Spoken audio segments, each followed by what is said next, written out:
झपाट्याने वजन कमी करायचे असेल तर 1 महिन्याभरासाठी रात्रीच्या जेवणाऐवजी 1 कटोरी हे मुगाचे सूप घेऊन बघा. पोटभरीचे सुद्धा आहे आणि वजनसुद्धा खूप झपाट्याने कमी करतं. नक्की करून बघा. यासाठी आपण अख्खे मूग घेतलेले आहे, जे मी रात्रभर भिजत घातलेले होते. फक्त 2 चमचे घ्यायचे आहे. थोडं प्रमाण जरी घेतलं तर भरपूर सूप तयार होतं. यामध्ये आलं, मिरची आणि कोथिंबीर घालून वाटून घेतलेलं आहे. मी लसूण इथे तेल न घालता भाजलेला आहे, कारण हे सूप मी तेलाच्या एकाही थेंबाचा वापर न करता बनवते आहे. तुम्ही थोडं तूप किंवा तेल घालू शकता. पाणी घालायचं, यामध्ये पेस्ट घालायची, सेंधा मीठ घालते आहे, भाजलेला लसूण घालायचा, भाजलेल्या जिऱ्याचं पूड आणि कुटलेली काळी मिरी घालायची. सर्व नीट एकदा शिजवून घ्यायचं. तर 15 ते 20 मिनिटासाठी अगदी मंद आचेवर शिजवायचं आहे. सूप तुम्हाला तुमच्या आवडीनुसार दाटसर किंवा पातळ ठेवायचं आहे.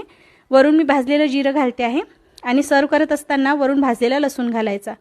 तर हे पौष्टिक आणि चविष्ट मुगाचे सूप तयार आहे. रेसिपी कशी वाटली कमेंट नक्की करा. आवडली असेल तर पेजला फॉलो आणि चॅनलला सबस्क्राईब करा.